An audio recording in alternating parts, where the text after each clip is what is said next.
more than 240 years, the U.S. Navy has been protecting our seas. 340,000 active duty men and women all working together to accomplish extremely technical tasks, survive dangerous situations, and prepare for the worst. Well, the Navy invited me to its base in Norfolk, Virginia, to better understand and share with you the daily life of a sailor. Welcome to Naval Station Norfolk. With over 46,000 active duty sailors and 21,000 civilians, this is the largest naval complex in the entire world.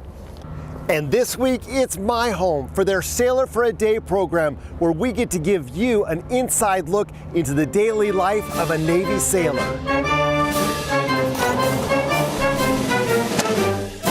It's music to the ears of those looking for adventure, purpose, and opportunities for advancement. And among those taking advantage of all the Navy has to offer. My name is Serena Espinoza, I'm QM1, and I'm from Oceanside, California. I'm IT2 Isaiah Salcido from Chula Vista, California. I studied journalism and media studies at San Diego State. San Diegans stationed in Norfolk, making a difference. From helicopters to hovercraft. Imagine that there's burning fuel up on the surface. Survival training to submarines. So come right. San Diegans share what life is really like and what they miss from home. The food, the culture. It's really hard finding authentic Mexican food anywhere outside of California.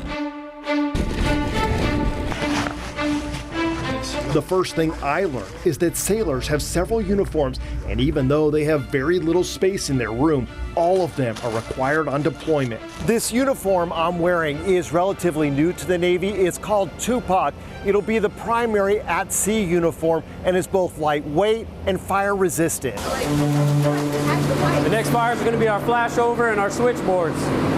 Which is good because Chula Vista's Pedro Silva, stationed on a submarine, says fires happen more than you think. I have had to fight one fire, and I've just been a part of or been here for at least 4 more. You really do have to be ready for everything, like my flight in an MH-60 Sierra helicopter. Weather made visibility tricky, and when I tried to talk about the experience on camera, it didn't go so well. Turns out they're louder than you realize.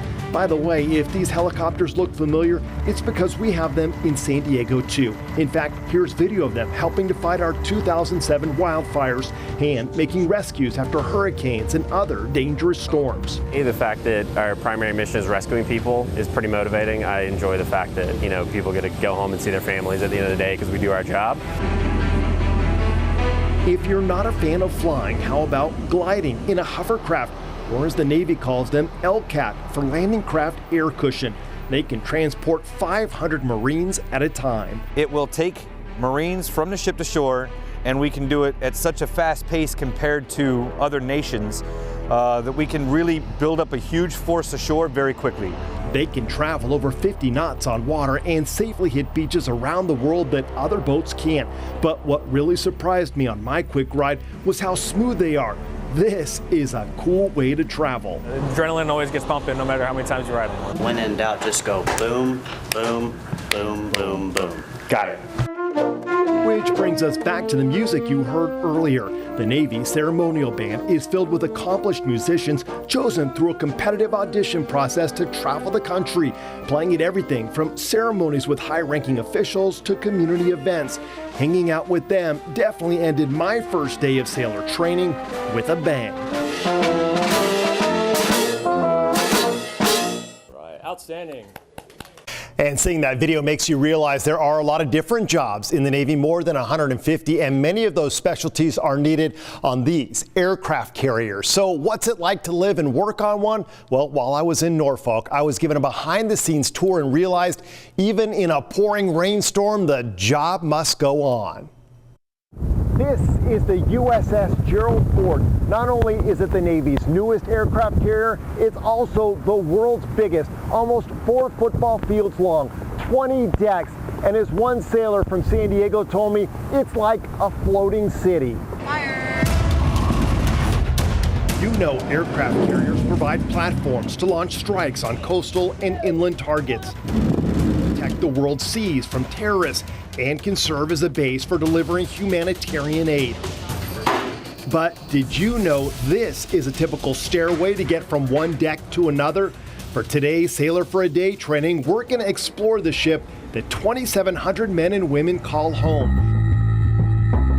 I caught up with the $13 billion aircraft carrier at its home port, Naval Base Norfolk. Go Aztecs. And I met San Diego State grad Ensign Paula Niederland. I worked in PR for about a year and a half in San Diego, and I just wanted to do something that felt more impactful. She says there's never a dull moment, even when they're seemingly in the middle of nowhere. Sometimes when we're out at sea, we'll do 5Ks on the flight deck, and I think that's so cool because sometimes we're running these 5Ks. I'm like, we're just in the middle of the ocean right now, running a 5K. Like, how crazy? Crazy to me are those small staircases to get from one deck to the next, the long, skinny hallways with obstacles all over the place, and doors everywhere. Thankfully, they have maps on the wall, but you won't need a map to get around your sleeping quarters because this is it. 21 sailors share this tiny room. They get a bed, a locker, and a few spaces to get creative. Because shifts run all hours, the room has a red light, allowing sailors to sleep while still providing light for those who need it. Each room also comes with its own attached bathroom, which is a new and much appreciated feature on aircraft carriers. Also appreciated the ship's 3 gyms, the convenience store, and several places to get food, like this favorite called a hamster. It's a ship's version of chicken cordon bleu. Here's a popular place to eat, this mess hall designed to look like a football field. That's to honor the ship's namesake, former President Ford, who played football at the University of Michigan. I learned that here. That's right, the ship also has a museum on board. So we have just about everything but a bowling alley here, to be honest with you. William Black is an aviation boatswain's mate, and if you're wondering what that is, William has a great explanation. So if you've ever been to the airport and then you see the guys with the wands and they're directing the planes and stuff like that, that's essentially, part of my job. It's an important job with unpredictable hours and sometimes less than ideal conditions, but William wouldn't trade it for anything. It's really cool that my office is standing next to multi-million-dollar jets, directing them, and then feeling the compression of the thrust and everything, and then just watching them launch and take off. When out at sea, it seems like some type of training is always taking place. From live fire exercises to general quarters drills, where the crew has to stop whatever they're doing and immediately respond to possible at-sea emergency situations, in this case, a fire. But when it comes to the Navy, they're not the only ones always preparing for the worst. I thought submarines sounded cool, so came and joined a submarine. Well, they are cool unless, of course, you're claustrophobic, because if you are, then working on a submarine, definitely not the job for you. And imagine being hundreds of feet underwater and there's an emergency. You can't get outside help, at least not quickly. The Navy gave me the opportunity to check out the confined quarters on board and speak with crew members about this very different experience. Imagine living 400 feet below the surface in a confined space for months at a time. For today's Day in the Life of a Sailor training, we're going to take you on board a submarine. But first, some full disclosure. Because of top secret equipment on board the USS Albany, all the video you see inside the submarine was shot and cleared by the Navy. But even with those restrictions, you can still tell this is not the place for someone who's claustrophobic. It gets really cramped, it's really tight, and you have to figure out how to get along with people. Kind of getting in your way here. And forget about privacy and personal space. This tiny room has 9 beds, but actually sleeps more than a dozen through a process called hot racking, where 3 sailors working different shifts share 2 beds. Unfortunately, there's not enough room on a sub to give all 120 sailors on board their own place to sleep. It is what it is. Sometimes you get stinky people, but you kind of live with it. We use a lot of car air fresheners.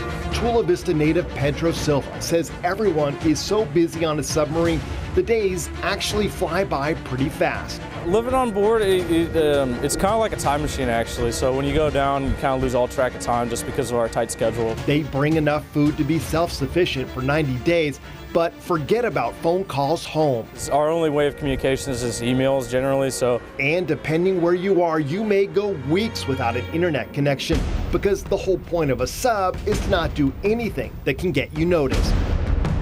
This is the way you got to think about it. Everyone's trying to hit you when you're the submarine, and your job is to make sure that they can't hit you.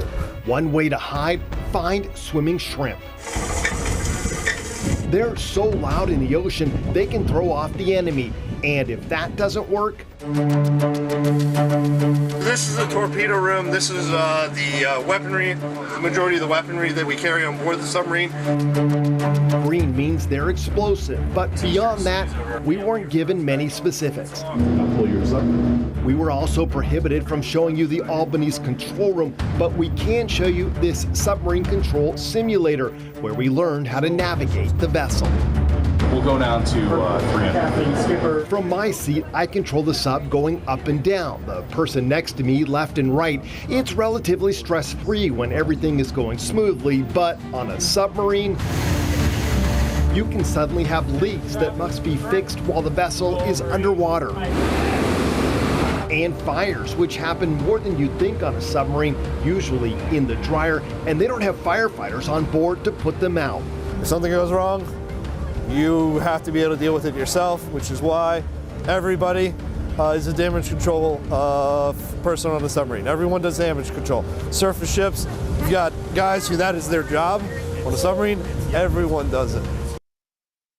As you can see, submariner life isn't easy, which is why they do get paid a bonus for agreeing to do it. All right, so if life on a sub isn't for you, how about a job protecting important waterways half a world away? I had an opportunity to train with sailors who will soon be faced with the task of making split-second decisions to protect important cargo on dangerous seas. Keeping the seas safe for our Navy ships. For today's Sailor for a Day training, we are heading to a simulator to take out the bad guys. Ready to take aim from a speeding boat to make sure things like this don't happen. Attacks that could cripple the world's economy by shutting down important waterways, especially in the Middle East. I keep one hand over here. Over here? Yep. For today's Sailor for a Day experience, I'm learning what it takes to become a master at arms, a sailor trained to be a security specialist. So what am I looking for as an enemy? You're really any of these small boats. Sometimes you'll see them like shoot into you. Okay. And you'll see like muzzle flash on the backs of the boat. My instructor is Bo Enrique, who is almost finished with all of his required training. He leaves for Bahrain in March. He's teaching me how to work an M240. That's a fully automatic machine gun. It can fire hundreds of rounds a minute. Firing the gun is easy, but knowing when to fire, that's something completely different. It's hard sometimes, but it all comes down to training and you gotta be self-aware.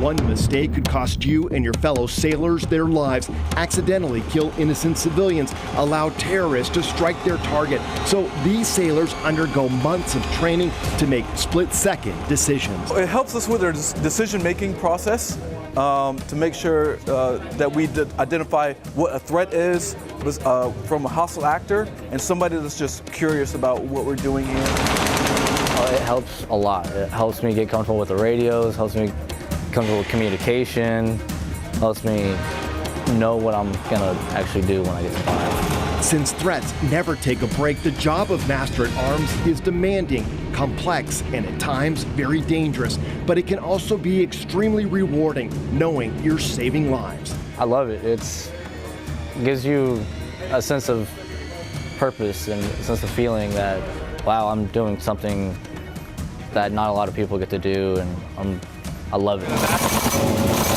With only a few minutes of training and boats coming at me fast, I'm pretty sure I took out a couple of innocent civilians, but I got a lot of bad guys too. You did great. You did great. You were hitting all those ships out there. It was awesome. I'm pretty sure Boeing was just trying to be nice, but I will take it. Okay, naval aviators are among the best pilots in the world, but sometimes emergencies happen and their aircraft unexpectedly go down. Now, if that happens in water, those on board have just seconds to take steps that will greatly increase their chances to survive. And I learned firsthand why practice is so important. Preparing for the worst for today's Sailor for a Day training, what to do when things go horribly wrong. 1 minute you're up in a jet or a helicopter, the next minute you're here in the water. Helicopters, because of their high center of gravity, tend to roll upside down and sink when they hit water. There's no time to think, no time to panic. So every month, about 250 students go through intense training. Let's go. That will hopefully save their life. Our helmets float. Allow the helmet to help you as you're coming through the water. Thomas Almaraz is a water survival instructor at the Aviation Survival Training Center at Naval Station Norfolk. And today he's tasked with teaching me try and relax. And a few other very nervous reporters. From here, all the way down to the end is 25 yards. How to remain calm when surrounded by chaos. There's burning fuel all over the surface, and we have to get to the other side. Thomas put us through a series of drills, including swimming with boots, which drag you down. For someone that's never done it before, wearing boots in the water is completely new and different. He says the breaststroke is best for conserving energy, and he taught us how to dead float, where our helmet and body keep us at the surface without much effort. Biggest mistake people tend to make is overexerting themselves in the water. That might be the biggest mistake, but it's not the only one. That was not fun. I learned a valuable lesson the hard way. More on that in a moment, but first, the Navy showed us training they deemed too dangerous for us to try, like what to do when you parachute into water, and a rescue simulating a helicopter lowering a basket and then lifting the victim out. They even turn on sprayers to simulate rotor downwash. The hope is that practice makes perfect. Some people have actually had mishaps and said, I remember back to when I had my training, and it all came back to me and helped me get out. Which leads us to our biggest test, which may not be as crazy as some of the other things we've witnessed, but the Navy did make us pass a medical inspection with a doctor before letting us try it. At the end of 2 minutes, I will blow my whistle, and it's time to inflate your life preserver. We had to tread water for 2 minutes looking around for rescue boats, land, hazards in the water, and we were encouraged to dead float to save energy. My trouble started when the Velcro surrounding my life preserver was trickier to open than I expected. I used a lot of energy, and then I had to find a plastic tube tucked inside my vest and blow into it, inflating the life preserver. But I had a tough time finding that tube, got even more tired, and when I started to blow, I accidentally drank a bunch of pool water. With the lifeguard keeping a close eye on me, I safely made it out of the water on my own, but was clearly still out of breath as I explained my struggles finding the tube. I was fumbling around, I was pulling on this because it's hidden down underneath, so finding it was a little harder than I thought, and then blowing into it, I lost my composure and actually took in some water. Thomas says what happened to me is actually pretty common, and it's exactly why they have this training in the first place. You've never done that before.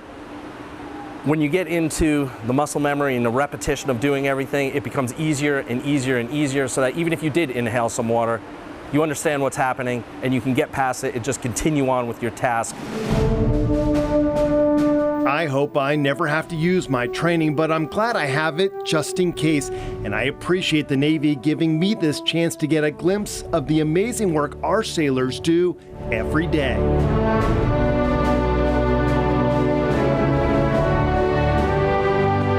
And I also appreciate photographer Mike Edison, who lugged his camera up and down stairs and worked at some really cramped quarters. And finally, I want to thank you for joining us on this very special journey, taking a unique look at the life of a Navy sailor on the home front.